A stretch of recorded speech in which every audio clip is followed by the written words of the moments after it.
नमस्कार मित्रांनो, स्वागत आहे तुमचं आपल्या टेक्निकल मराठी गुरु या यूट्यूब चॅनलवर. तर मित्रांनो, लाडकी बहीण योजना या योजनेकरिता ज्या महिलांनी अर्ज केलेले आहेत, त्यापैकी बऱ्याच महिलांचे अर्ज हे ॲप्रूव्हल झाले आहेत. ज्यांचे ॲप्रूव्हल झाले त्यांनी आता समोर एक महत्त्वाचं काम करून घ्यायचं आहे, जेणेकरून त्यांच्या खात्यात हे पैसे जमा होतील. त्यासाठी मित्रांनो, व्हिडिओ शेवटपर्यंत नक्की बघा. या व्हिडिओमध्ये तुम्हाला संपूर्ण प्रोसेस ही मी सांगणार आहे. तर चला तर व्हिडिओला सुरुवात करूया. तर मित्रांनो, यासाठी तुम्हाला कुठलाही एक ब्राउझर ओपन करून घ्यायचं आहे. त्यामध्ये आधार लॉग इन असं टाईप करायचं आहे. ते टाईप केल्यानंतर तुम्हाला अशा प्रकारे इंटरफेस दिसेल. त्यामधला हा जो पहिला टॅब आहे, my Aadhaar log in, my Aadhaar UIDAI, यावर क्लिक करायचं आहे तुम्हाला. आणि तुम्ही जसंही क्लिक कराल त्यानंतर तुमच्यासमोर असा इंटरफेस दिसेल. त्यानंतर थोडं स्क्रोल करून घ्यायचं आहे आणि हे जे लॉग इन दिसत आहे त्यावर क्लिक करून घ्यायचं आहे.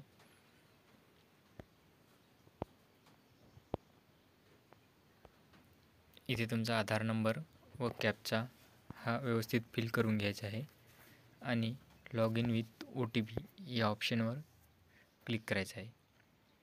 जरी तुम्ही आधार नंबर टाकसाल, कॅप्चा टाकून घ्या आणि तुम्हाला एक OTP येईल. तो OTP तिथे फिलअप करून लॉग इन या ऑप्शनवर क्लिक करून घ्यायचं आहे. आता माझा मी OTP इथे टाकतो. लॉग इन केल्यानंतर तुम्हाला अशा प्रकारे इथे 6 ऑप्शन दिसतील. डॉक्युमेंट अपडेट, डाउनलोड आधार, ऑर्डर PVC आणि बँक सीडिंग स्टेटस हे जे ऑप्शन आहे, या टॅबवर आपल्याला क्लिक करायचं आहे मित्रांनो. आणि जसे क्लिक कराल, इथे तुमचं आधार हे कुठल्या बँकेशी लिंक आहे आणि त्याचं स्टेटस ॲक्टिव्ह आहे की नाही हे संपूर्ण माहिती इथे दाखवते. तर इथं बघू शकता Aadhaar number, bank name, bank seeding status. तर अशा प्रकारे ज्या महिलांचं स्टेटस हे ॲक्टिव्ह आहे त्यांच्या खात्यात DBT मार्फत ही रक्कम येणार आहे.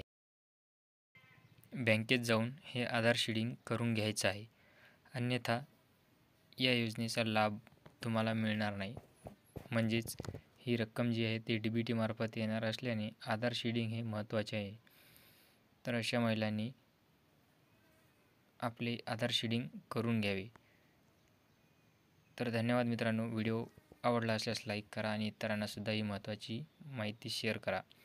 आणि अशाच माहितीपूर्ण व्हिडिओसाठी चॅनलला सबस्क्राईब करून ठेवा. व्हिडिओला लाईक करा आणि समोर दिलेले बेल आयकॉन प्रेस करा.